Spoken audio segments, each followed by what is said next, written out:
Good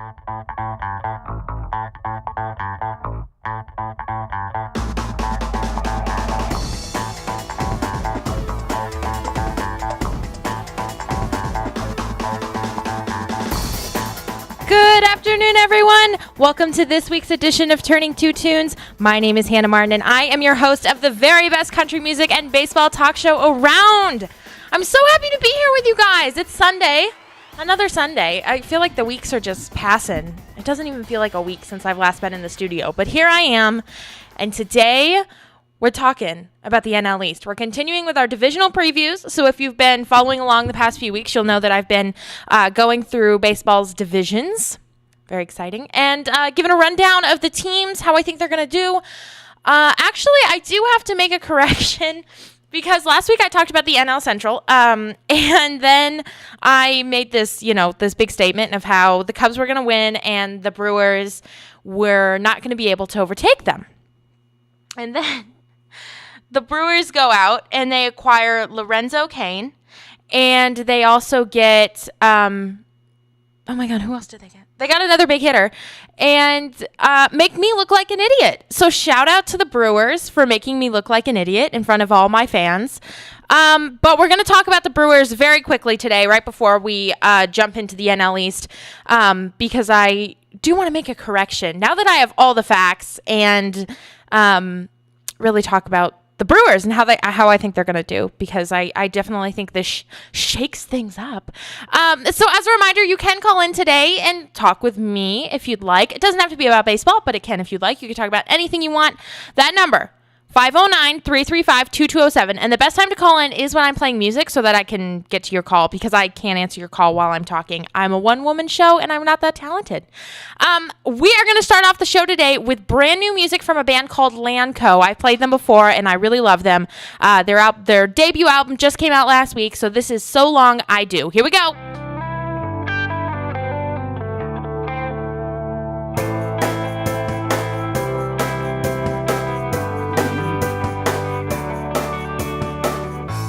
All right. So very quickly, I know last week we talked about the NL Central, and so I just want to touch on that briefly because there were some shakeups, I guess you could say. The Brewers this week acquired Lorenzo Cain, who is a free agent, and they also traded for Christian Yelich from the Marlins, which not only solidifies as the Marlins are going to be like the worst team in baseball this year, which we'll talk about today because we're talking about the NL East, but it also really improves the Brewers and what they're doing this year. They're sending it. I mean, they're really going for it this year. And I like them. I like them to overtake the Cubs now. I think they came within striking distance last year, and they really didn't have enough to go out and overtake the Cubs. But I think they do this year, especially because we saw the Cubs have that really slow start to the beginning of the 2017 season and kind of rallied at the end of it. But I like both of these moves. I really like Lorenzo Cain and Christian Yelich a lot. I think these are good players.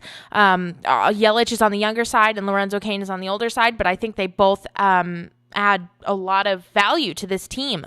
And so I like the Brewers in the NL Central now. So there you go. I was wrong. I might still be wrong.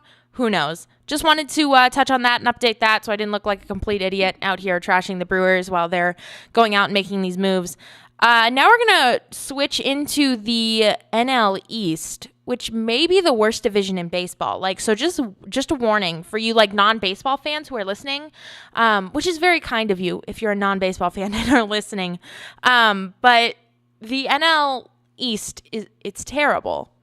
It has one good team, and the only reason that team is good, in my opinion, is really because of one player, Bryce Harper, and that they're in such a weak division and they get to beat up on each team 19 times a year. And of course, I'm talking about the Nationals. But let's start with the bottom of the barrel, the Philadelphia Phillies, who are terrible. They only won 66 games last season, so they lost almost 100. That's terrible. They lost 96 games. Yeah, they're kind of trying to do, I mean, they are not the team that they were when they won the World Series back in, oh my God, when was it? 2011, I think. I think it was when they won the World Series. But I mean, they have fallen off tremendously. I'll double check on when they won the World Series, but this used to be a team that boasted a lot of big names, big contracts. Cliff Lee, Roy Halladay, Ryan Howard, Chase Utley, and it's not that team anymore. I mean, they've tried to do a rebuild because I think they kind of realized, hey, we have these aging superstar players. It's not gonna, this isn't our future. So what are we gonna do for the future? And it's been slow. It has been a slow rebuild. I don't really know what's going on in Philadelphia, but they've got a couple of younger players, and then I think they acquired Pat Neshek and who else did they get? First baseman. Carlos Santana from Cleveland this season, which I feel like is just a way to like put fans in the seats and be like, hey, we've got some players, here you go. This is not a team that's going to win a lot this year. Sorry, Phillies fans. They do have some interesting younger players, though. They've got Odubel Herrera, Maikel Franco, Vinny Velasquez, who pitching for him, who did a good job a couple years back. Or maybe, was it just last year? I can't keep track of the years. My goodness. But it really, this is a team that is rebuilding and almost kind of stuck in the rebuilding phase because they had a lot of players retire, or they had these, because whenever you do a rebuild and you're trading off your pieces, so look at the Marlins right now. Perfect example. The Marlins are trading off these pieces and they're getting lots of good stuff in return. And the Phillies have one of the best farm systems in baseball, but it's not like translating well at the major league level for them. So the Marlins are trading off all of their really good players. Christian Yelich, Stanton, Marcell Ozuna just went to the Cardinals. D. Gordon went to the Mariners. So they're trading off all of their players, but they're getting good returns for them. And that's the key. Because when you look at the Phillies, Cliff Lee retired. I don't know. He fell off the map. I don't know. Roy Halladay retired and then tragically passed away this past offseason, I believe. Then you had Ryan Howard, who also just kind of faded off. Chase Utley went to the Dodgers, but there wasn't a huge return on that for him, because this is a problem where you have these, these aging superstars with big contracts, and no one wants to take those on. So you're just stuck. So you're stuck. The Marlins, everybody, you can talk about all the crap about Derek Jeter you want, trading off all the big players for the Marlins, but he's doing the right thing. He is not waiting. He's not sitting on his hands and being like, okay, we're going to send it this year and cross our fingers and hope it works. He's doing something. And the Marlins are going to be good in a couple of years because of Derek Jeter, and all the people who are trashing Derek Jeter right now are going to have to make amends. But not me. I trashed Derek Jeter for other reasons, not for making the right moves with the Marlins, but we'll talk about the Marlins later. The Phillies didn't do that. They waited. They won a World Series with the teams, but now with the team they had, but now they don't really have anything. Like I said, they only won 66 games last season. They're not going to win a ton more. Yeah. They brought in some leadership guys, but they're not superstars. It'll be interesting to see the younger players and see what they do, but having a good farm system, you can have the best farm system, it might just not translate to a major league level. You can rake in AAA and then come up and hit 215 in the bigs. So I mean, not to trash the Phillies, but they've been trying to rebuild for the past 5 years, I want to say 5 or 6 years. My math is terrible. I'm a sport management major for a reason. But they've never really gotten going. They've never had that big, that young guy who was just burst onto the scene, like a George Springer or an Aaron Judge. They've never had that.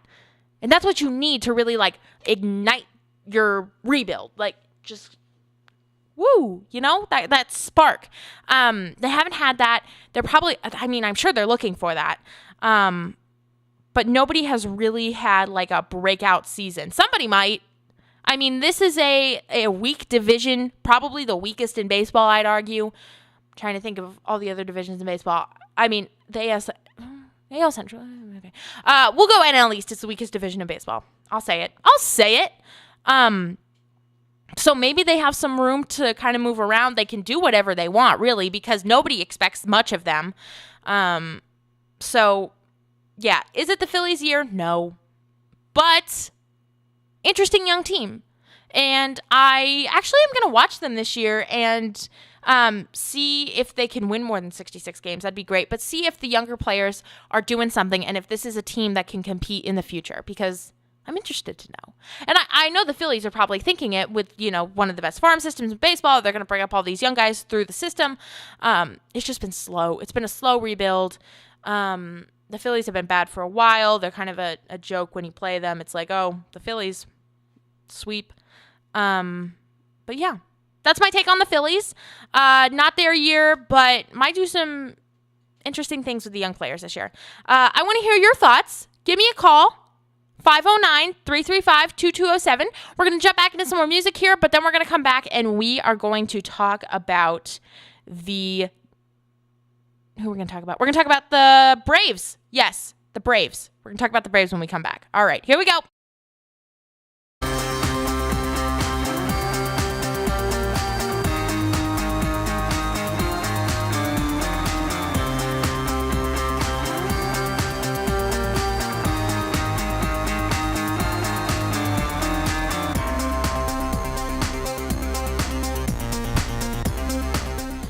All right, so I lied. We're not going to talk about the Braves. We're going to talk about the Mets because they were the fourth worst team. The fourth team. They finished fourth in the NL East last season. So there's like so many bad teams. I can't even keep track of them all. They won 4 more games than the Phillies, so they finished their season at a record of 70-92, which is also terrible. There was only one team in the NL East that was over 500. So, that's where we're at. So let's take a look at the Mets, shall we?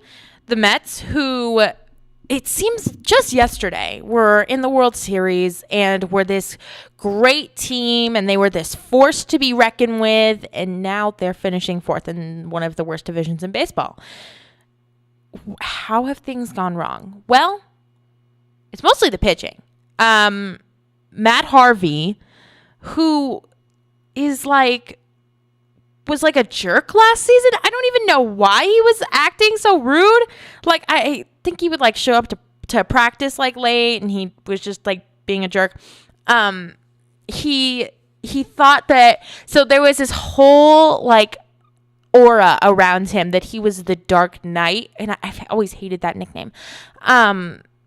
But the point I always like to stress when it comes to players with big egos and players who think they can do whatever they want kind of thing is, what is their track record?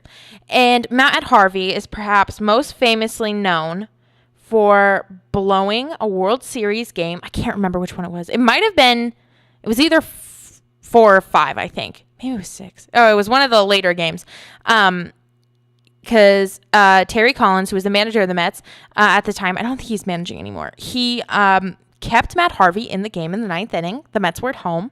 And they were playing the Royals in the World Series. And the Mets had a 2-run lead, I believe. And Matt Harvey blew the lead.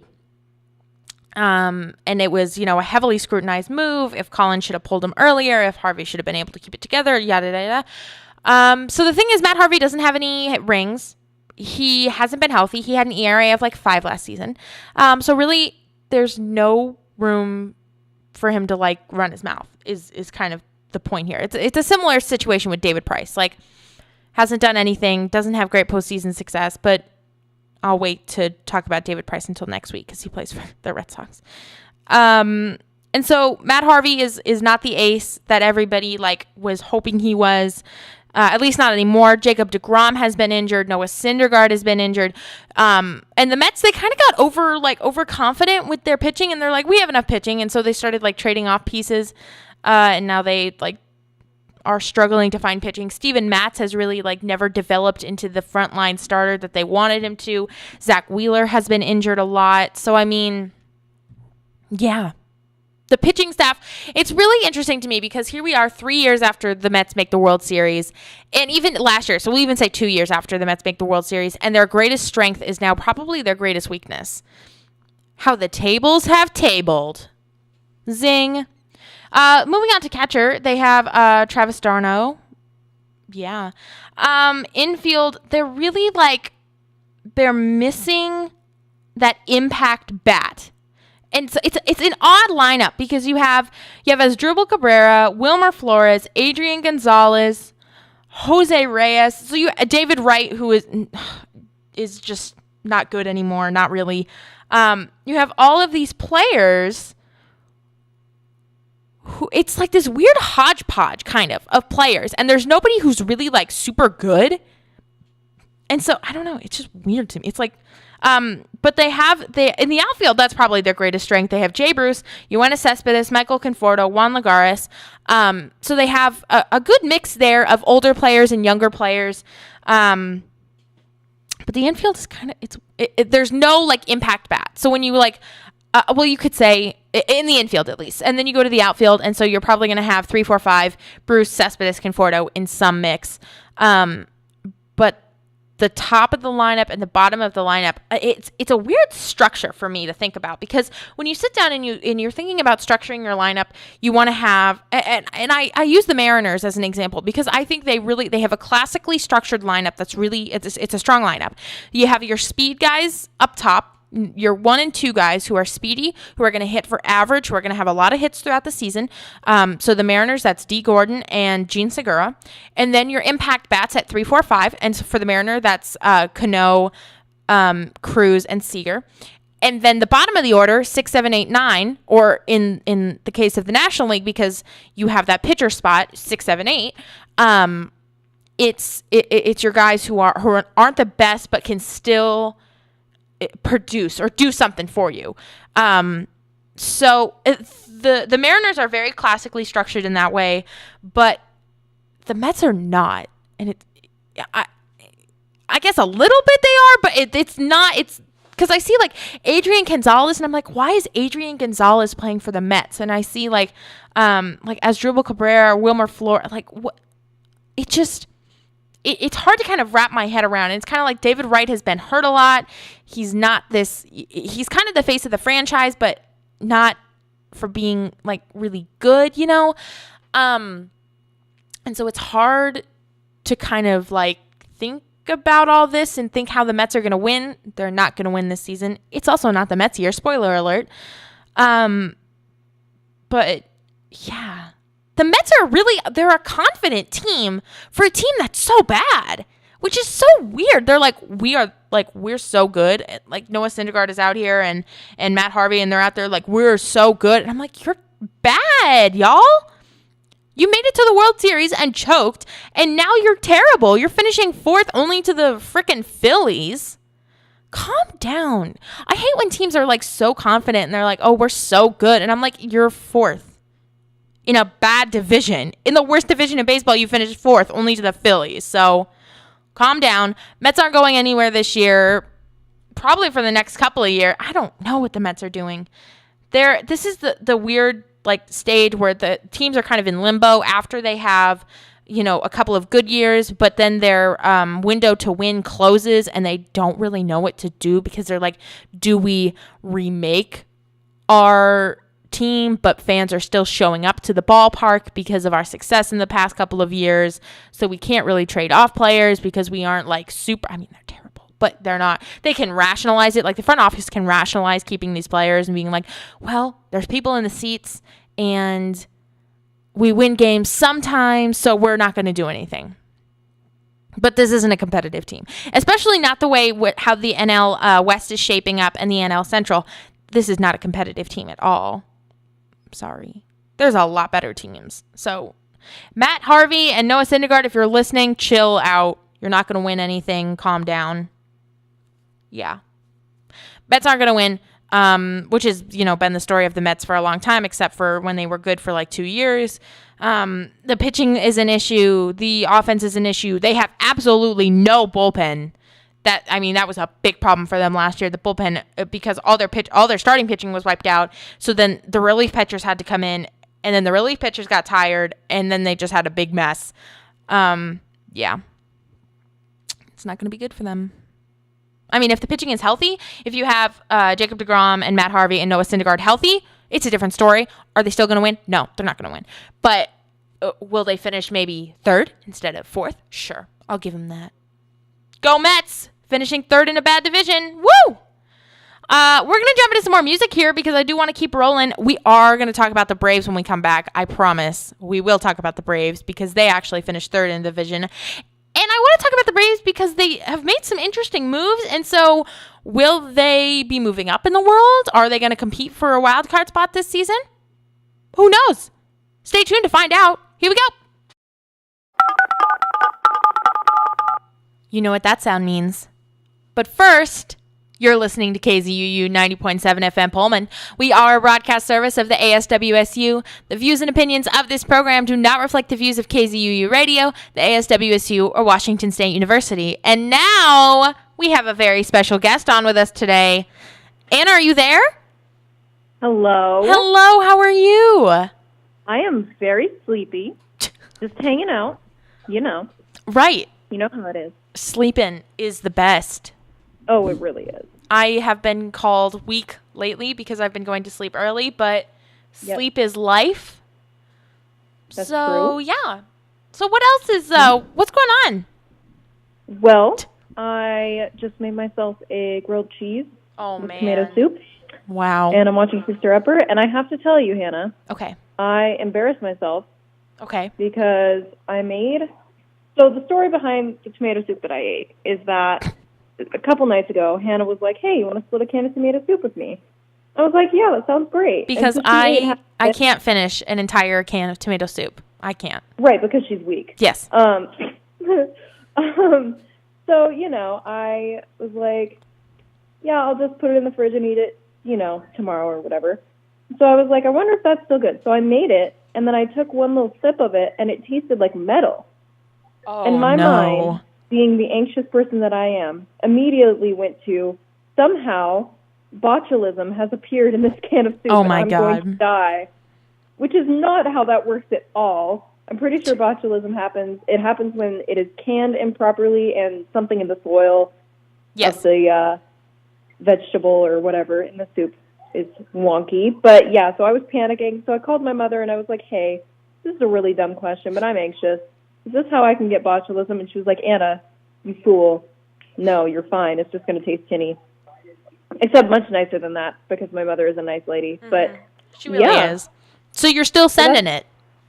I'm still sending it. Yeah, I'm still eating the tomato soup. You know, if I die, just play Sweet Child of Mine at my funeral, please. And make sure that people are crying. If they don't cry, then punch them until they cry. Okay. I want some tears shed. That's hardcore. Yep. Let's see. What else can we talk about? The Cougs are off.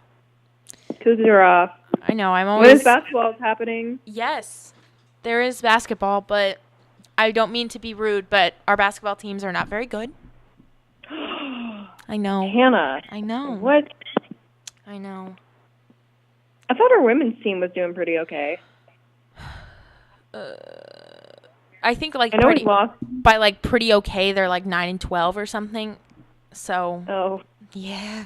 I mean that's passing, right? No, it's not. It's 75%. What? Yeah. 9 out of 12. Yes, I don't think that's how it works because you want to be above 500, which would be breaking even. Wait. It's okay. What's going on? I don't know. So let's see. So Anna is in the Cougar Marching Band, and last night they had a band prom. So do you want to kind of explain to the fans what that is?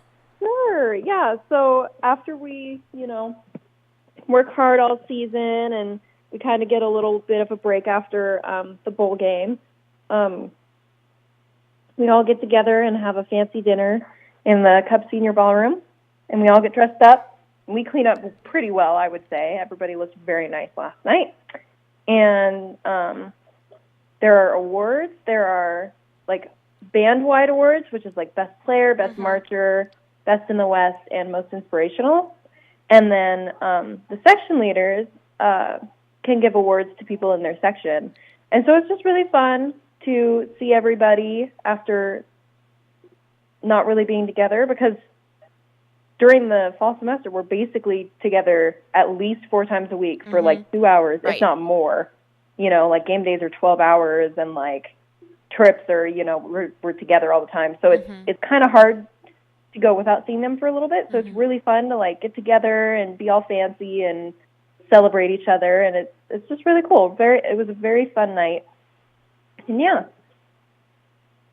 Wow. There you go. Yeah. That is great. Yeah. It sounds the Cougar March Band. Very exciting. I think I'll just join the marching band just so I can go to this band prom. I mean, you could go to it. You're right. Guest tickets are $15. Wow. Members. What was the dinner? Are $10. Oh, so the dinner. Okay, it was really tasty. There was fruit salad. Wow. There was regular salad with like fancy, like really good. You know, like there are varying levels of ranch. Yes. And its tastiness. Yes. It was like the prime ranch. You know, like the ranch that you just want to drink. Yes. Yes, it was like that. I was, wow. Oof. I got like 3 pieces of lettuce and I put like a whole, like half a cup of ranch. Oh my God. Yeah, it was sloshing around a little bit. It was great. And then rolls, and then really good green beans, and just really well seasoned, like quartered potatoes. Wow. Like, was there just vegetables, or was there like a main? No, course? and then the meat, there was chicken, and I didn't have that, so I can't give you a whole lot of detail. But and then there was pork loin.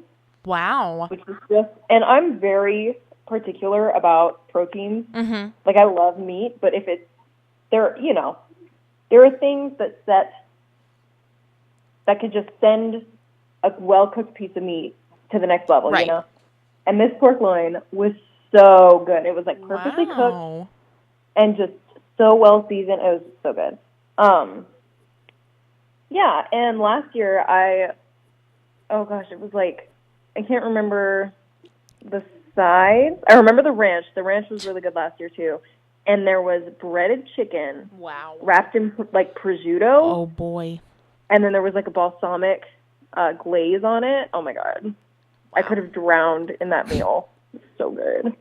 But yeah, super tasty. Just a fun time. And then they had chocolate cakes for us and vanilla, white cake, whatever it is. Mm-hmm. One of the band moms, Juliet's mom. It was Juliet's birthday. Happy birthday, Juliet. Shout out. Yeah. And so she bought a cake for us, like a big Costco cake for the band banquet. It's super sweet. Very kind. That is very kind. It is. Wow, that sounds like a great time. It was super fun. When you were talking about food, I was like getting hungry, and I was thinking about how I am going to break out my crock pot today. I'm very excited about this. So I've got a crock pot. I got one for Christmas, and I haven't touched it yet. I would just like to say it's been sitting on the counter in its packaging since, it seems like it's been 30 years. Yes. It's just sitting there. Accurate. Yeah. But today I'm going to make, I'm going to do meal prep. And so I'm going to make chicken fajita, veggies, and then chicken. And I'm trying to eat healthy. So for the week, I'll just have that so it'll be chicken and then fajita veggies and then black beans. And I don't think I'm going to do rice because rice is unhealthy. A little bit, yeah. But maybe a little rice. We'll see. Yeah, I think you could get away with just a little bit of rice. You know? But I'm very excited for it because I'm very excited to go try out my new crock pot and go get some chicken from the store. But yeah, let's see. Trying to think what else. I'm on this diet. It's kicking my butt. Because dieting is rough. I don't know if anyone knows this. But me and one of my best friends, who's also named Hannah, we're doing it together. So we're in this, and we're really doing it. We're out here, enjoying. Yeah, they're doing a great. Thank you. We're enjoying our healthy meals. Yeah. So yeah, and I love fajitas, so I'm excited to have that for this week, and then next week try something different. Do you have any suggestions, Anna, on what I should eat next week? No. Maybe. Oh, actually, yeah. If you get sick, well, I know it's going to be a lot of, Americanized Mexican food for you this week. But if you get, if you're not sick of like those kind of flavors yet, my mom used to do, she would just make a bunch of shredded chicken in the crock pot. Mm-hmm.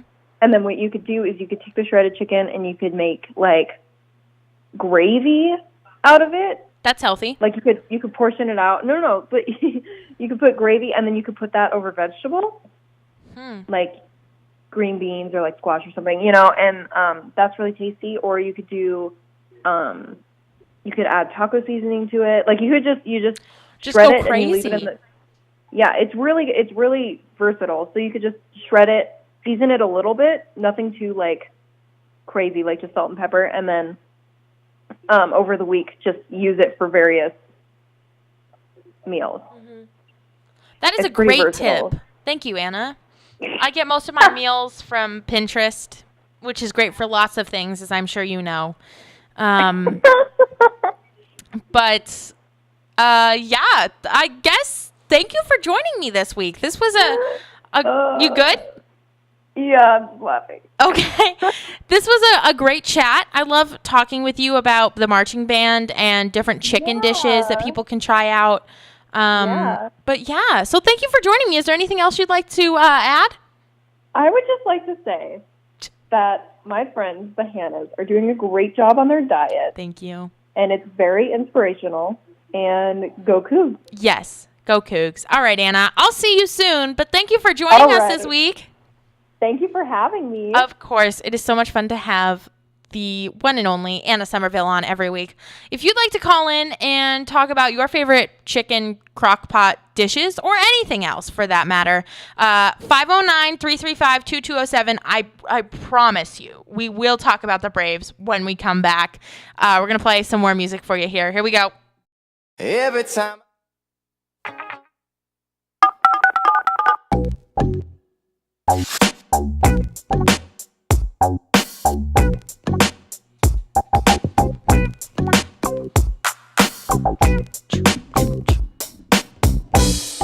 All right. As promised, many times, we're going to talk about the Braves now, who finished third in the NL East last season. They had 72 wins, which is 2 more than the Mets and 6 more than the Phillies. Still not terrific. They lost 90 games. But they are... I don't really know what they're doing. Because you look at their roster. So starting pitching, they have Scott Kazmir, Brandon McCarthy, and then they have Julio Teheran as their ace. They don't really have a bullpen. But the thing about... When I look at this roster, I'm like... Aren't these players all supposed to be playing for other teams like that? Like it's just this weird like dump of all players from like different teams who nobody really wanted, I guess. So like catchers, you have Tyler Flowers, who used to play for the White Sox, Kurt Suzuki, who used to play for the Twins. On the infield, you have Freddie Freeman, who is probably the most notable player for the Braves, a perennial all-star, face of the franchise kind of guy. And then they have Dansby Swanson also. He plays shortstop, I believe. And they are hoping he is going to be like the next Aaron Judge, like this big rookie sensation with a great bat, great defender. He didn't do super well last season, but, give him a season to adjust. It'll be interesting to see what he does this season. And then in the outfield, you have Nick Markakis, who signed like a really lengthy contract, and I haven't heard from him in like 20 years. And then Ender Inciarte also out there. Didn't they get Matt Kemp too, or did they flip him to the Mets? I thought they had Matt Kemp. Maybe not. I don't know what happened to Matt Kemp. But yeah, so the Braves are also, I don't know how teams are playing in the NL East, because it seems like either they're trying to rebuild or they're doing this weird hybrid rebuild thing or just hanging out. I don't know. it hasn't been working for any of the teams. Obviously, the bullpen is a problem for them. Pitching, like everything is a problem for the Braves. Do I think they'll be better than last season? Sure, but minimally. I don't think this team is not going to compete. It's also not this team's year. I know I keep saying that a lot, but this is not a good division. Like, this is, like, it's harder for me to talk about these bad teams because I don't know, like, what good things to say about them. Like, oh, they have Freddie Freeman. Yay! I mean, that's about it. Honestly. This is not a great team, you know? And so it's really no wonder that the Nationals won 97 games because for 19 games a year, whatever 19 times 4 is, they get to beat up on Miami, Atlanta, the Mets, and Philly. That's like a whole bunch of wins, like, and they don't even have to like try for most of those games. But anyway, I digress. I'll trash the Nationals in a minute here. Is this the Braves' year? No. Braves are bad. Sorry. They used to be good. They're not anymore. I think we're also seeing a rebuild. Like, these are teams that might start coming around in the next 2 or 3 years, but this is just a bad time to be a National League East fan. It really is. I'm sorry. If you want to tell me how mean I'm being to your team, 509-335-2207. I'm going to be on for about a half an hour more. When we come back, I'm going to talk about the Marlins, and I will have lots to say about the Marlins. All right, so stick around. We're going to jump back into some more music here.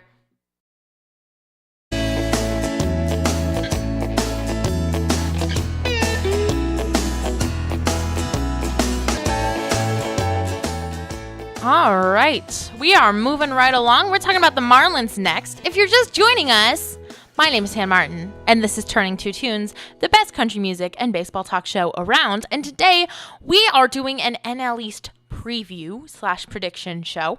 And we are moving right along. So we are going to talk about the Marlins right now. Wow. I mean, I don't think I have ever seen a fire sale like I have seen with the Marlins this offseason. Stanton, Ozuna, Yelich, Gordon, all gone. Franchise players, gone. Out the door. Never coming back. Like a freight train. Gone. Why? Because the Marlins have a new ownership, and his name is Derek Jeter. And he is restructuring this team. He is building it from the ground up. And he really doesn't care about anything. That's the T. So all those guys are gone. The Marlins are going to be terrible this year. Will they be the worst team in baseball? Arguably so. Will anyone go to their games? Absolutely not. That's going to be the emptiest stadium in baseball. I think it's kind of fun in a way. I mean, not if you're a Marlins or a Rays fan, but it's funny to me because I hate the Rays and I don't really care about the Marlins. To think who will have more fans in their stadium, the Marlins or the Rays? I can't tell you because the Rays just traded off their face of their franchise in Evan Longoria, which we'll talk more about next week. And the Marlins also traded off the face of their franchise in Stanton. It's a mess in Florida. It's bad to be a baseball fan of a Florida team right now. That's for sure. The Marlins have no pitching. No pitching. Nobody is going to do anything for this team pitching-wise. They had pitching problems last year, and they will continue to have them this year. The offense is going to go way down, obviously, if you don't have Stanton, Yelich, Ozuna. D. Gordon, not so much, but those three guys. They did get Starlin Castro for the Yankees, so that'll be a bright spot. Justin Bour will do, okay for them. Martin Prado will do okay for them. JT Realmuto, same thing. But that's it. This is the bleakest, perhaps the bleakest team for 2018. Looking to the future, the Marlins have some interesting things going on. But this year is going to be a big dumpster fire for the Marlins. It's going to be bad. And it's going to be really bad. And there will be nobody there to watch it happen because the fans are mad that Jeter is trading off everybody. But he had to do it. And I respect him for doing it because a lot of teams are too afraid to make these moves and to trade off the players when they're in their prime and get returns for them instead of holding on to them. And then the Phillies holding on to your players, your good players, until they're too old and their salaries are too big and their contracts are too long to do anything with.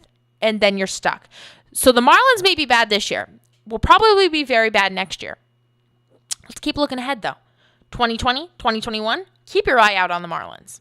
This team is going to do some things. And when they're good, everybody's going to come calling back and be like, I love the Marlins. Yes, my team. No. That really upsets me when, teams are bad and the fans desert.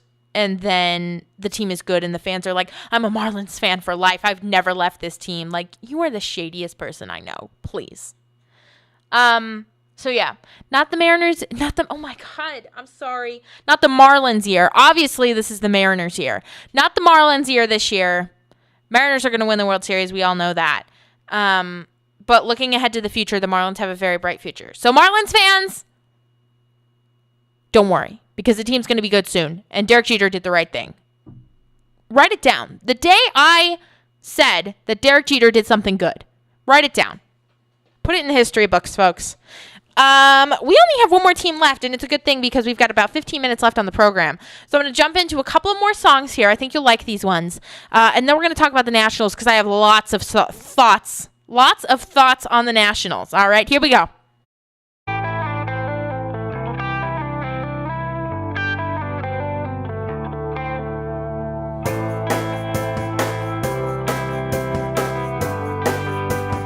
All right. It's time to talk about the team that finished first in the NL East, the Washington Nationals. And just to preface this, I hate the Nationals, and I don't really know why. Like, it's just this, hate whenever I hear about the Nationals. I'm like, ugh, God. I don't know why I hate them. But I do have some tea to spill, so here we go.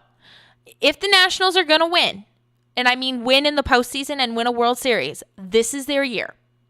This is the year that they have to do it because Bryce Harper, their face of their franchise, their number one guy, he's going to be a free agent at the end of this season.